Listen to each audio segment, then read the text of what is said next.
Builders, backstories, breakthroughs. This is the Journey in Conversation. Hey everybody, welcome to episode number 2 for the Journey in Conversation. We have a fantastic guest with us today, John Kennelly of I Hate Sales. John, how are you doing, man? Doing great, Paul. How are you? Not too shabby. It's a beautiful day to record a YouTube show, ain't it?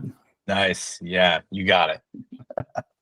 Well, John, let's start by talking about you a little bit. Can you give everybody at home kind of your origin story, the shorthand of where you've been, what you've done? Introduce us to you, John Kennelly. Absolutely. Yeah, happy to do it. And yeah, thanks again, Paul, for having me. Excited for the chat today. Where to begin? I guess we'll keep it pretty professional here. But been really in mostly the tech space for the majority of my career. Started my career in Silicon Valley, lived in San Francisco for 10 years, had a brief stint out of college doing consulting for Accenture, where I more or less took meetings and made spreadsheets for 2 years while flying around the country and probably being billed at an outrageous rate to clients in exchange for things a high schooler could have done. So, don't have the best memories of my consulting days, but at least learned how to be a professional there. And then kind of took those learnings and dove headlong into the startup world, where I spent a lot of time being part of, various startups, going through all the peaks and valleys associated with that. Was part of a startup that got acquired by Google, another one that got acquired by Apple, also built a business I'm sure we'll talk a lot about that grew to about $20 million in ARR that we subsequently had to shut down for a variety of reasons. So feel like I've had the opportunity to see all the ups, downs, and sideways things that happen when you're building a business. Essentially I'm leveraging a lot of that experience in the business that I have today, where I really support founders who are new to sales on how to build that founder-led sales motion and how to promote their business. As I've learned, someone who's been in sales my whole career, I kind of thought, everybody knew how to do it. But the reality is there's a lot of brilliant people out there bringing cool things to market, who just don't have that skill set and who need some kind of foundational help with that. And so that's what, my career has become all about. And it's what I love to do.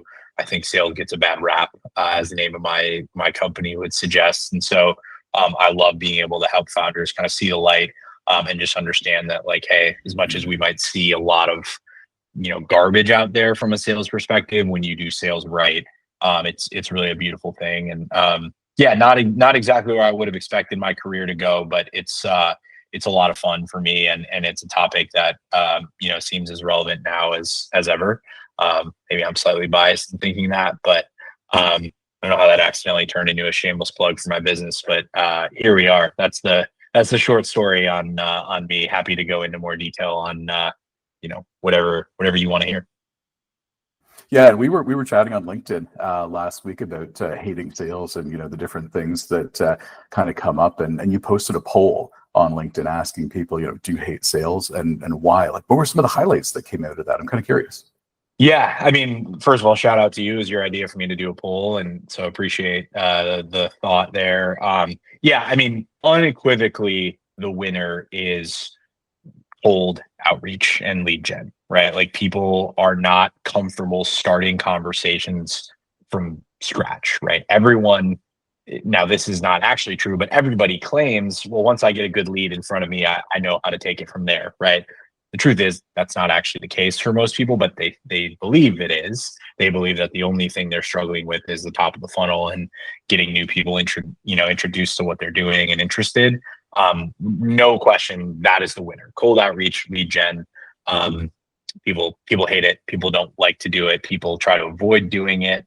And in reality, in my opinion, it's unavoidable. You have to do it, right? It's not like, flip a switch, make some content and create a cool landing page and everyone's just going to find their way to your product.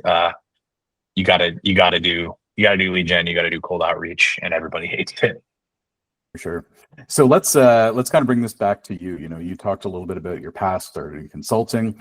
You were working with in businesses, startups that eventually got acquired, one that kind of went away, and now you're doing your own thing. And that has been what, six months, a year, give or take, that you've been working on I Hate Sales? Yeah, so the business has been going for 2 years, but it's only been in its current form for about 6 months. I changed the name of the company in January. We're talking here at the end of July, so yeah, about 6 months that it's been truly like in its current form. I've been on my own for about 2 years, but the business in its current state is still pretty new. So thinking about when you first started 2 years ago, what was that like? Was it messy? Was it overwhelming? Kind of what was going on with you when you first said like, let's take the leap and start doing our own thing? Yeah, so I mean, I definitely it was all of the things that are not fun, including the circumstances that led to me doing it. Essentially, I briefly attempted like a legal tech SaaS product with a technical co-founder, who my technical co-founder, who was the CEO of the company, had raised a little bit of pre-seed capital. Basically, like was in a position where he had the technical know-how and didn't have any of the business know-how. Needed a business co-founder. This was somebody who I knew kind of socially, but had never worked with before. Reached out, asked me to be involved with the company, said he had like a year's worth of runway to pay us like nominal salaries and build the business out. I jumped in. 4 months later, essentially kind of said, I don't want to do this anymore. He more or less bailed. I'm skipping over some of the finer points, but left me unexpectedly unemployed, basically. And, that company shut down, gave back most of the funding to investors. And so 2 years ago, around this time, I kind of was left wondering what the heck am I going to do next, right? And really, it came down to the only thing. Even 2 years ago, people talk a lot about the job market right now and how crazy and difficult it is. 2 years ago is the same story, and I kind of decided the only thing I can do that will allow me to just keep working is just to start a business, file an LLC, and like try to get something going on my own, right? That's the only way I can keep, like, without any break, just keep doing the work that I love and like not have any rest period, right? I just like wanted to keep going, and the only way to guarantee I could do that is to do something on my own. So basically filed an LLC, built a website, and just like tried to start having conversations, and basically made every mistake in the book. Like I was like completely lost and just like did not do a good job of creating early momentum. And it took probably 6 months to get the first client for that business. And after the first client, it took 3 more months to get the second client. And, to be quite honest, when you're someone who claims to be an expert in sales and you can't sell, it's not a good feeling, right? People talk about imposter syndrome and stuff like that, right?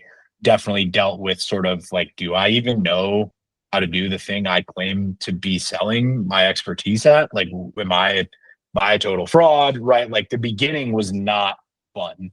And I think it took a while to get on track, but feel like things are in a very good spot now, but it wasn't without the very, very messy beginning. Yeah, and so many. I think I think that story about imposter syndrome is really familiar to pretty much everybody who started a business. Like certainly it's something that's kind of kicked me in the butt once or twice, or more than that, since starting my own business. So I think that like that's something we can all kind of orient around and really understand. If you could kind of take 2 years ago John Kennelly, sorry. You could take 2 years ago John Kennelly and stick him in a chair right beside you right now in this conversation. What would you turn to the left and say to that person? What advice would you give them? I would say I won't actually turn to the left, but I would say don't avoid talking about what you know how to do, which is sales, right? At the beginning of my business, I had a tagline that was, "Oh, I help founders tell their story." That was what I was out there selling or claiming to know how to do. When really it was sales. Like the business changed when I like talked about sales. I said, I named the company, put sales in the name of the company, and just started hammering that pain point. I danced around it for too long. I claimed well, people don't really like talking about sales. I don't want to be associated with sales, so I'm going to dance around it. I'm going to use other words. I'm going to pull out a thesaurus, or I'm going to ask ChatGPT what words can I use that aren't sales that are actually sales. Don't dance around it. Be clear about the problem that you solve and who you solve it for, and focus on that, right? And that's like, it's a huge mistake that I made at the beginning of my business. And I'm a huge believer that like we learn way more from the mistakes than we do from the successes in life. So I'm grateful for that time, and I'm glad I still get to be out here doing what I'm doing. But yeah, I made a huge mistake in not being incredibly clear about what it is that I know how to do and who it is that I can help. And I think that's like a huge opportunity for founders starting their first business, is to avoid getting caught up in trying to look like an expert in something they're not an expert in, and trying to position themselves as something more than they are, and just be really clear about what you solve and who you solve it for. And use common sense words, right? Don't try to get fancy with it. Don't try to just say what it is that you're doing. I made a huge mistake early on with that, and thankfully lived to tell the tale. But a lot of people don't figure it out in time. They make that mistake, and then they end up kind of giving up. Yeah, don't use a $50 word when a $5 word will do. This saying, adjusted for inflation, pretty powerful stuff, right? Like, a lot of people overcomplicate what they're doing in marketing too, marketing and positioning. Like, it's something that just kind of happens. When you thinking back over your journey the last 2 years, there were ups and downs, obviously, as there are with every business owner, everyone who starts a business.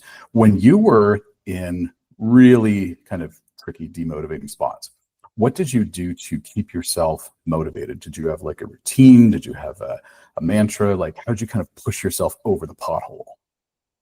Yeah, it's an awesome question. And I think one of the things that a lot of people maybe don't think about when it comes to starting your own business and starting a business completely by yourself, right, is like, it is hard to summon the motivation, right? You can spiral pretty quickly, and you can kind of end up sitting around looking up, it's 5 o'clock, you burn an entire day and you didn't do anything with no one else around to lean on. It can be really challenging to summon that.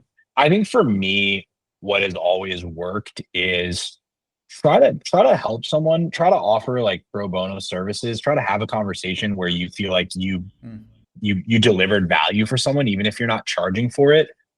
For me, that always kind of reinvigorates my passion when I can help somebody, see them get some sort of like tangible result, or like learn something that they can take back to their business. That reminds me like why I'm doing my business, right? Like, so try to, like, if you're in a rut, like try to help somebody out, right? Try to like do something that helps someone who is a potential customer or not a potential customer, but it's a good reminder. Oh, hey, you do know what you're talking about somewhat, right? Even if you can't charge for it in that moment, delivering value for someone, watching their eyes light up and seeing like, okay, I just helped this person. I'm capable of doing this. It's like a really good reminder. And for me, that's like kind of how I fuel the fire, right? Is like help someone, see them get that value. And then it's a great reminder of like, okay, you're not a total fraud. You know what you're doing. Go out there and keep doing it. Yeah, and it's kind of about that thing where it's like, keep your skills sharp, right? Like, keep the knife sharpened or whatever. And I find with a lot of knowledge-based stuff that I'm into, and I'm sure you kind of find the same. Like, if you go through this period where you're not using a particular skill, or you're not using a particular kind of frame of reference, it gets a little bit sticky when you come back to it and you try to pick it up again. It's like, it's a little bit harder to. So that's good advice. Just kind of like keep on doing the stuff that you do, even if you're not getting paid for it, because that'll keep you sharp. 100%. Let's talk about change. Change is I find kind of paired at the hip with motivation, right? And there's a ton of change happening right now in labor markets. You kind of mentioned 2 years ago the job market was weird. Today the job market is weird. I feel like there's a lot of people who are kind of like us and they're starting businesses because they want a bit of a backstop in case everything else goes a little bit sideways. There's that concept of like the side hustle or the portfolio career, all of that. If you could give the folks at home some advice on how to be resilient and adapt to change, what would it be? Very good question. That's a thinker. How to be resilient and adapt to change. I think it's almost like taking inventory of any conversations you had, any projects you've worked on, any things you've done in your career, whether that's for your own business or jobs you had, and try to find what's the common thread of like the things I've done that have really worked, that people were really happy with. What sets all of those apart? Is there a thing that I am uniquely suited to do that it seems clear makes the biggest impact, right? Is it like, do you have a skill set? Do you have a way to build rapport with people that, coworkers love being around you? What is it? Like, try to find the thing that you seem to be better at than everybody else. It can run the gamut of various, it could be like soft skills, it could be hard skills, right? Like, figure it out and then kind of write it down and go, okay, like, could I sell this? Could I sell this as a service? Could I build it into a tech product? Could I build this into a course that I could teach people? But first, it's like figuring out what is the thing, right? Like, that is like step one. Then it's figuring out, is this something that can be monetized? And like, could I find a customer who's interested in this? But I think it's first trying to, like, it's something I did personally that I think is a really worthwhile exercise. It's like, I don't want to call it soul searching. Maybe that's a little dramatic, but it's like taking inventory of like, what am I good at? Right? Because the answer for everyone, if you had a even like mediocre career, you're good at something. You got people to pay you for a really long time, right? So take stock, right? Figure it out. And I think that is like a great place to start. And then you figure out, okay, like, how do I build a moat around that? How do I make that something that no one can ever take away from me, right? And a lot of people go with starting their own thing as a way of doing that. I think all of everything I just said could also be applied to finding your next job, right? Like, I literally was just talking to someone this morning who's looking for a job, and my advice was to approach it like a salesperson, like a founder, right? Like, you have to have this mentality of, I'm going to leave no stone unturned. I'm going to take a non-traditional path to finding a job, the same way you have to do if you're building your own business. A lot of the stuff that's applicable to founders is applicable to job seekers, right? But it starts with, what is my thing? What am I good at? What am I better at than most people? And then finding a home for that. Yeah, it's you have to know what the thing is before you can keep your eyes open to opportunities for it, right? And it's funny you mention unconventional ways of finding jobs. Like, when I first moved to Toronto, over 10 years ago now, and I was looking for a job. I mailed letters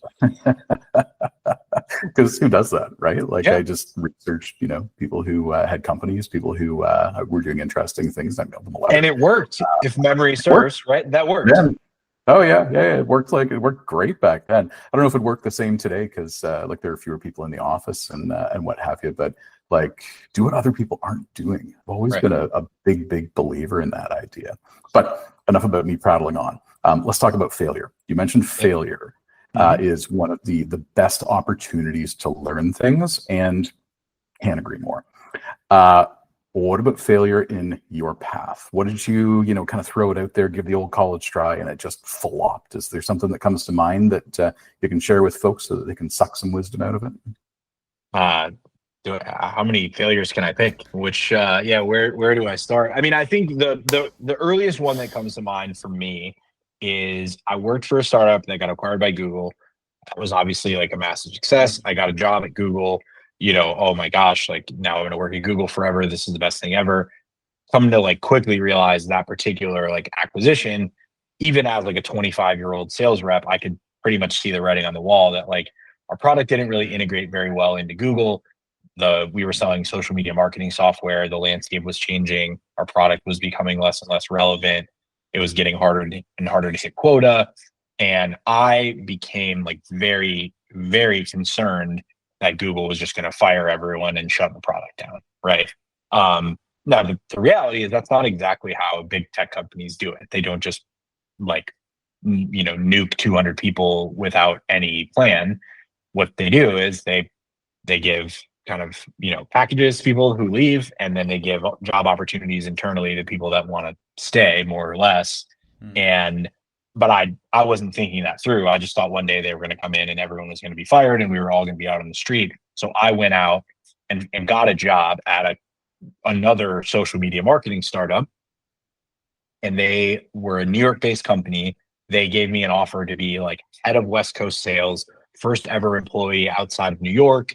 You're going to build out the West Coast presence. They made this like grand pitch to me. And this was 2013, when remote work was nothing like what it is today. And I had a desk phone on a desk in my apartment, and we weren't really getting on Google Meets. I like could not have been more disconnected from this team. And I lasted 10 months in that role. It was a complete disaster. Like it was just like abject failure. By the way, I was correct in a sense. Google did sunset the product that I was selling, but all of my friends either got lovely like buyout packages to give them time to find the next thing, or they got good jobs within Google. Some of my friends 12 years later still work for Google and have made a hell of a lot more money than I have in the last 12 years because they just were patient and waited it out. So there's like multiple failures packaged within that story. I think the first one is, I think patience is something that is like, I should have probably waited and like let the dust clear a little bit there before like impulsively jumping for another job. I had like fears, and the way I responded to those fears was just jumping and leaving before anything happened. In hindsight, like if I would have waited, I would have had two really good options, which was like money or a job. And then taking a job offer that seemed too good to be true, right? Like when something seems too good to be true, it usually is, right? In hindsight, I was just your everyday run-of-the-mill account executive. There was nothing that particularly special about me in that moment, but this other company made me feel like I was about to be on this amazing trajectory to build out this huge West Coast office, and everything was going to be amazing and perfect. And it was just too good to be true. What was laid out, and it wasn't even the fault of this company. It was more like in 2013, what they were suggesting was just not really possible. It wasn't really, I was set up to fail. And again, it wasn't really anybody's fault. But I latched on to a lot of like really kind of shiny objects and big promises. And in hindsight, like if something seems too good to be true, it usually is, right? So that to me is like the singular failure on my like career trajectory. It always stands out as something that if I could do something over again, it would be that kind of moment in time.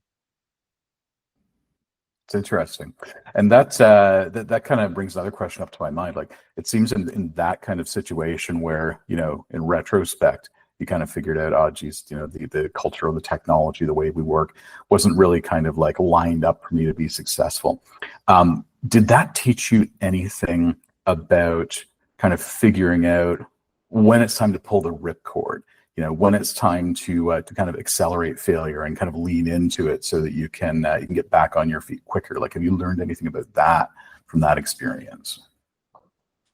Yeah, it's an interesting term, accelerate failure. But I think what comes to mind for me is, I think, and I'm going to frame it around kind of the current work that I do, but I think there's a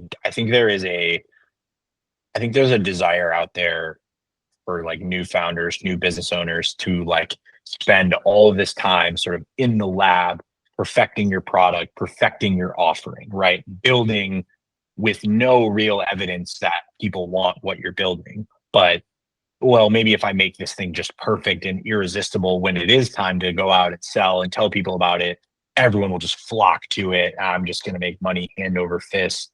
I'm just going to build, build, build, build, build, build, build. And then one day flip the switch and just be an overnight sensation. Um, I don't think that ever works, right? I understand why people do it. I think you want to fail fast.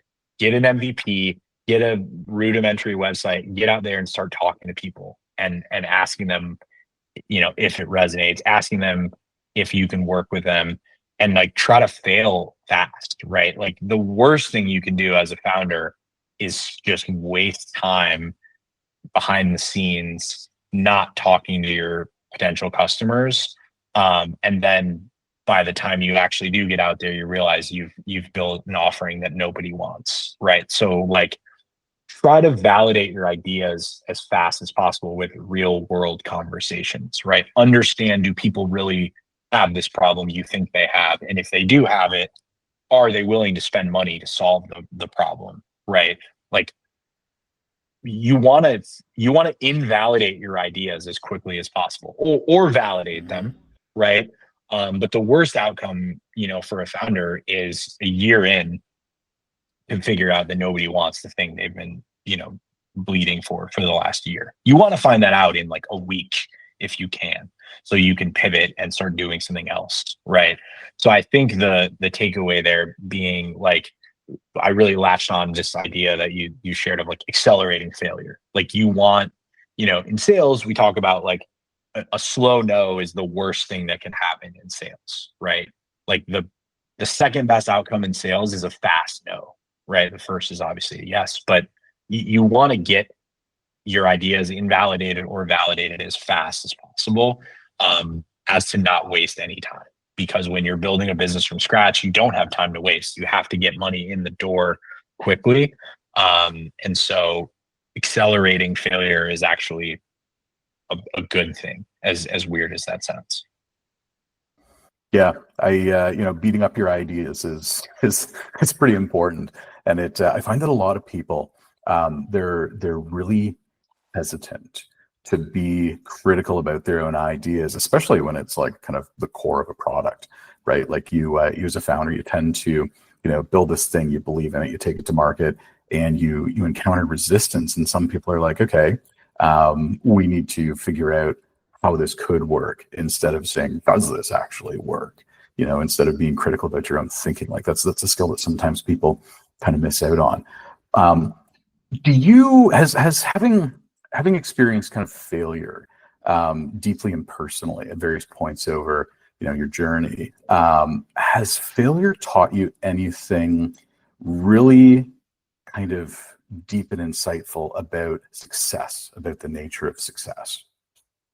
I mean, I think the two are a lot closer together than maybe people realize, right? Failure and success, like you can do a lot of the same things and still end up failing, like, and there's a few very small tweaks that can lead to success. Like, so I think maybe this isn't helpful for folks, but the two are very close. Failure and success, it's a fine line.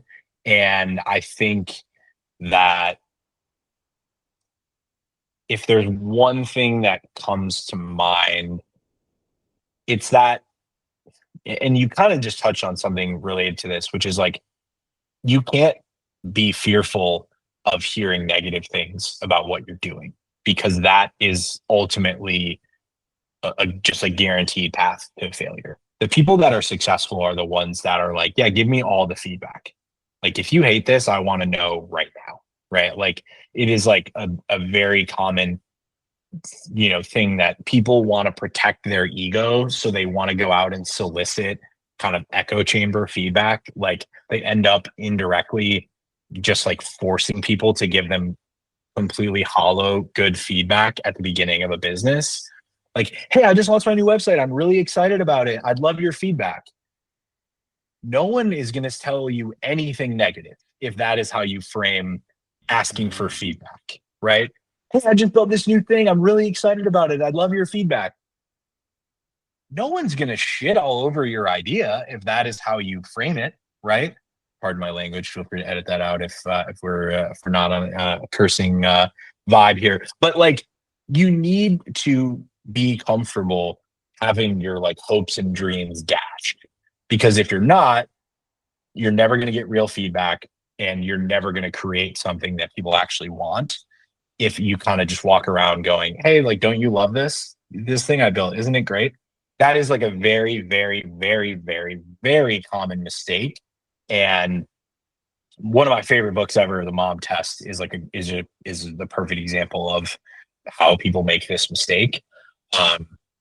They ask for feedback in a way that kind of forces people to give them positive and completely irrelevant feedback. And you got to be comfortable letting people tell you why you're an idiot, and then fixing all the things that they didn't like, right? And it's not easy, right? I say this as someone who's made that mistake countless times, but you have to be comfortable having someone tell you your baby is ugly to really like make a lot of progress and be successful, because the effort level can be the same for someone who fails and succeeds. But if you fail because you spent all this time trying to get people to validate an idea that isn't good, usually that's an ego problem. Yeah, very much so. You talked about a book that you love. If there was one book that you could recommend to the folks at home who are interested in kind of following your footsteps, starting their own business, what would it be? What do you recommend people read? It's The Mom Test. Yeah, it is. I think it so perfectly articulates all of the ways to avoid mistakes that I've personally made in the past and that are most common for founders to make. It's a really short, kind of digestible read, but it does a beautiful job of just articulating how to go out and understand, are you solving a big enough problem that is going to validate the need for your business? And what are the ways that you can really hone in on who you're solving this problem for and how deeply they're feeling this problem, right? I think at the end of the day, whether you're building a product or a service-based business, you have to be super, super clear about the problem you solve and who you solve it for. And I think people really miss the boat on that, especially kind of in this like AI automation era we live in, where you can build an app in 30 seconds, right? But if it's useless, even 30 seconds is a waste of time, right? You need to go out and have real conversations with real people to understand what's keeping them up at night, and then build based on that. The Mom Test does a phenomenal job of laying all that out and kind of making it clearer for people how to validate their idea. And the way to do it is to not talk about your idea at all. It's to shift the focus outwardly on your customers or your prospective customers, right? What's keeping them up at night, right? And then bring that information back and juxtapose it with what you're building and see if there's alignment there. So yeah, could not more highly recommend the Mom Test. Cool. All right, folks. I'm going to put the link to that book in the show notes so you can go check it out, as John says. Let's talk about mentorship. So you've I'm sure had a bunch of influential people in your life over kind of the course of your journey who have kind of helped you on your path. Is there any particular advice from one of those folks that sticks out that you think is highly worth like giving to our audience at home and kind of gift them with the same epiphany that you had, perhaps? Yeah, absolutely. One thing stands above all the rest for me, in kind of speaking with someone in my network who has a little more experience as a founder than I do. Basically, kind of expressing concerns about starting a business by myself and what am I going to do if it fails, and feeling very like heavy and dramatic when thinking about all that stuff. This person said, worst thing that happens if you fail is you have to go get a job. And that immediately just kind of took all of the weight out of everything, right? Okay, you start a business, like, unless you're like Elizabeth Holmes or people like that who actually do end up going to jail after they started a business, right? By and large, you start a business and it fails. All that happens is you just have to go get a job, right? And so I think we can all we can put a lot of pressure on ourselves that what we're doing is the end all be all, and it's really dramatic and really important. And if I don't do this correctly, everyone's going to make fun of me and I'm going to be a total laughing stock. And the reality is that's not how it works. If your businesses fail all the time, obviously we hope ours do not fail. But if they fail, then you just kind of suck it up and you go get a job. That to me was an incredible framing of what it's like to start a business, and how something that we feel like is incredibly high stakes is actually just, hey, go get a job if it doesn't work out. I don't mean to diminish how hard it is to start a business and how dramatic it is if we have to shut it down. But for me, it just took a lot of the drama out of building a business. And I think it's something a lot of people, could use, a little bit of that infused in their day to day. Take some of the pressure off yourself. Yeah, for me, your story kind of jogged this in my memory. But when I was thinking about starting this business that I'm kind of running now, I was sitting on a patio in small town Ontario up by kind of the Muskoka area, lakes, cottages, canoeing, lots of really nice houses with lots of money flowing around, like that kind of place. And we were just chatting, and I said, I think I'm going to work for myself for a while, John. And my brother's name is John too, so I said to him, like, I think I'm going to work for myself for a while. And he kind of looked at me and he was like, that's great. I've been working for myself my entire life. Like, I'm not really wired to work for other people, so maybe it runs in the family. And he said to me at that point, I want you to remember this. A guy that I worked with at Osler and Osler law firm in Toronto, back in the 70s, a guy that I worked with at Osler said to me, when you work for yourself, keep in mind that nobody will ever pay you more than you will pay yourself. So you're taking a bet on yourself, right? And you don't have to worry about salary. You can earn what you make. And I was like, wow, that's really cool. That's a good point.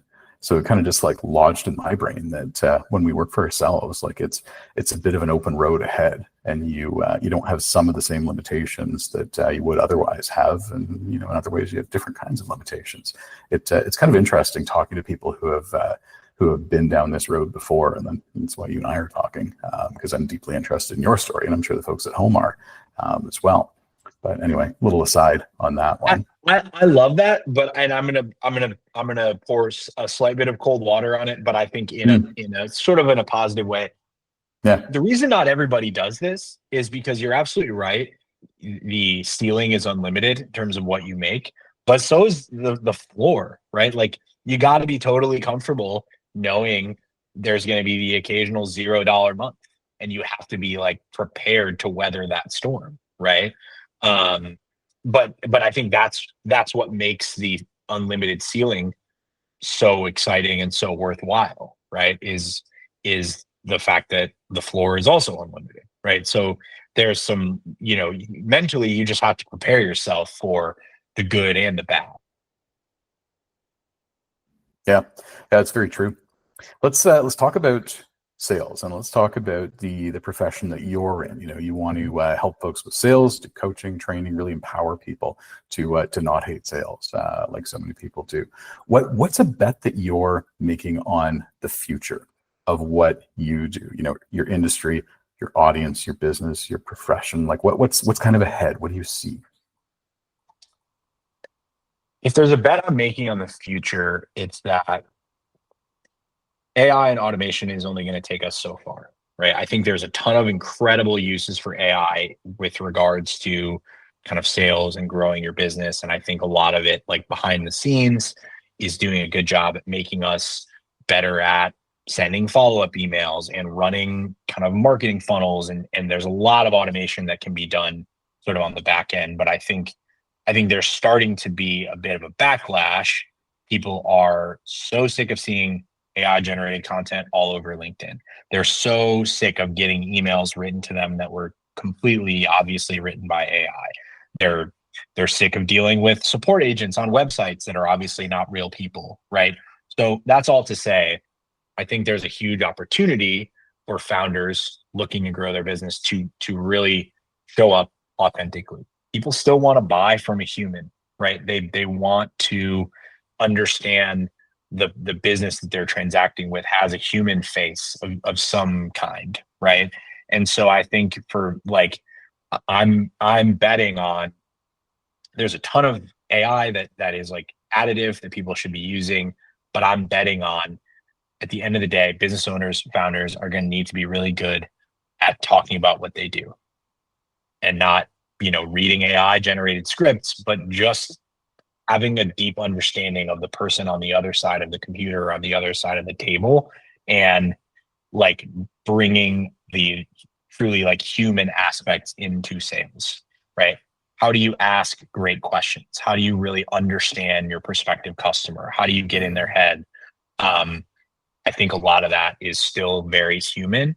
And so I'm kind of making a bet that while AI is not going anywhere, I will continue to use it in certain ways. I think there's going to be a pendulum that swings the other way, and people are going to demand more human interactions. And the people that get good at those are going to be the founders that build, great businesses. Yeah, I guess it's kind of like using a hammer, right? Like a hammer can help you pound in nails faster, better, stronger, whatever. But if you don't know how to use the hammer, things are going to go a little bit sideways. AI doesn't strike me as too much different from that. Yeah, I love that. I love the hammer analogy. There's a lot of great anecdotes and analogies about building a business that involve a hammer in some way, shape, or form. That's true. For someone who's listening at home, they're just getting started out, they want to walk a path similar to yours. What would you want them to take away from your story? If you could sum it up and say, remember this one thing, what would it be? Get really good at asking questions. If you can become someone who is known for being genuinely interested in what other people are building, what problems they have, you're going to be successful. Because I think discovery is kind of how this translates into sales. But I think in general, if you're just a sponge, if you genuinely want to get to know people, if you genuinely want to understand what they're working on, that's magnetic. People want to be around people like that. And so there's just limitless benefits to being genuinely interested in the people that you're coming in contact with. Number one, if you are genuinely interested in people, they are going to find you fascinating. Number two, if you're genuinely interested in people, you're going to learn a ton, right? You're going to learn what everyone's working on. You're going to learn what's going on out there, and it's going to make you better at whatever you're doing.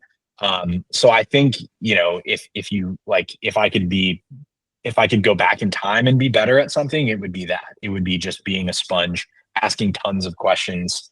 And I think it also happens to be a great way to validate any business idea, getting good at asking a lot of questions and understanding the person, on the other end of the table.